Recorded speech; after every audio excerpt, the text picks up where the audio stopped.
Thanks for staying with us on SABC News. Lawyer and former student activist Tiego Moseneke passed away this week in a car crash.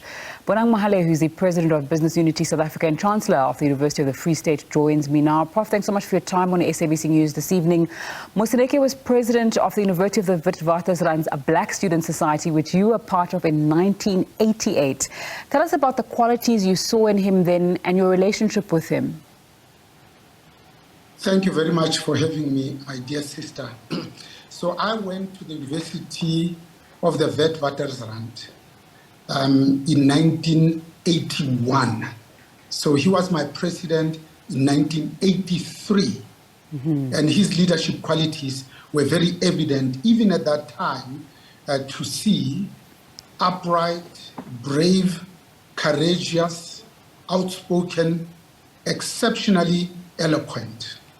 So we are crying with the family, friends, the whole Moseneke clan, because the country has been robbed of a formidable activist, a keen lawyer, astute businessman, but also somebody who had served as the first Gauteng ANC executive after the unbanning of the ANC, was the founding national executive of the United Democratic Front when we as students braved a bus trip that at that time took us 18 hours to the Western Cape to launch the UDF. And national president of the ANC's tertiary student wing in the 1980s. But also he served on the council of the University of the Witwatersrand.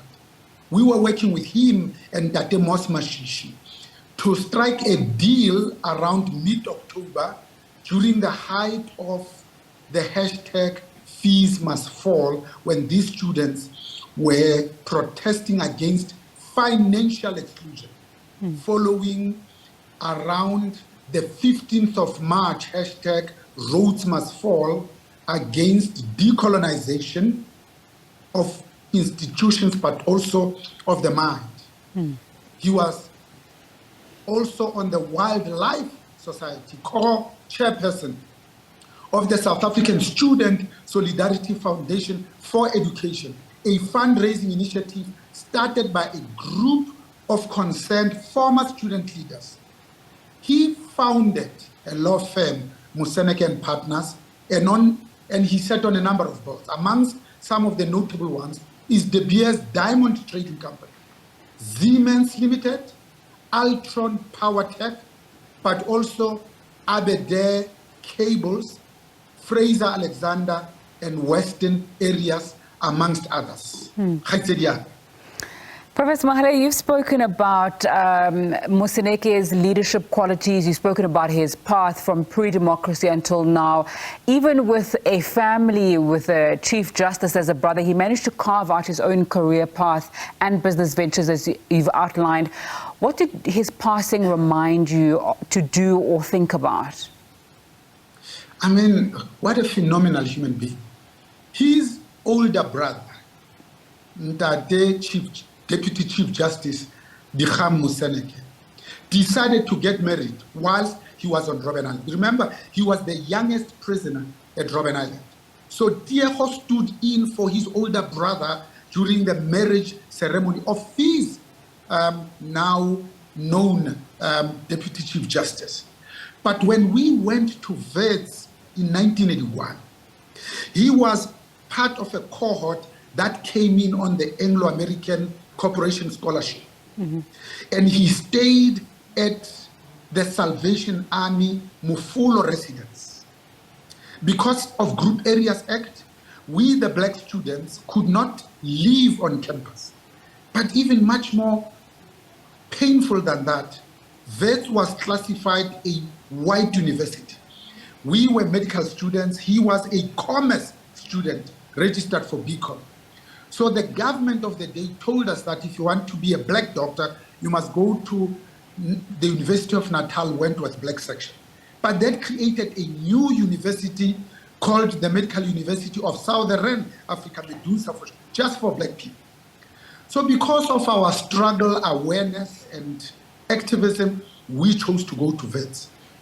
They then later joined us whilst we were at Glenn Thomas House, inside the then Baragwanath Hospital.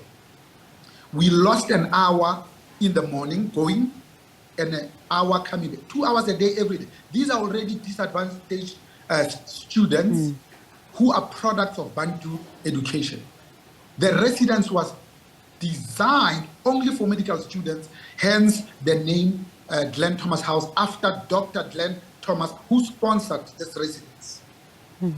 We fought very hard because a lot of students, especially the ones in Soweto, which by then was bigger than Botswana, Lesotho, Eswatini, and Namibia, with more than 2 million people each. At that time, you needed a special ministerial consent to study at VETS. 27 of us just studying MBBCH, Bachelor of Medicine and Bachelor of Surgery applied.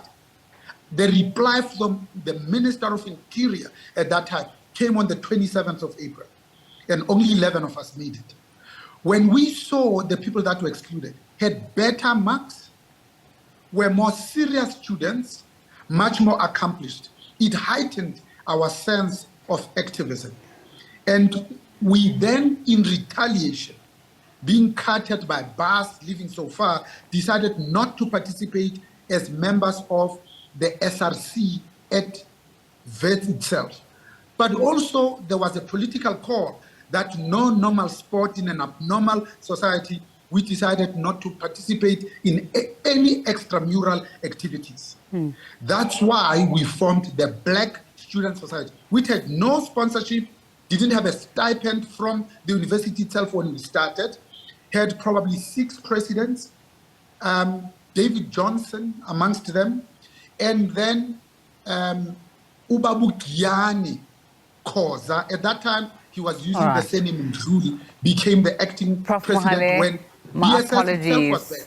We are going to have to end it there. Thank you so much for just giving us such an insight into the kind of life that Tiego Moseneke lived, his leadership qualities, and really taking us back into that time and showing how far we've progressed. Really appreciate your time on Full View on SABC this evening.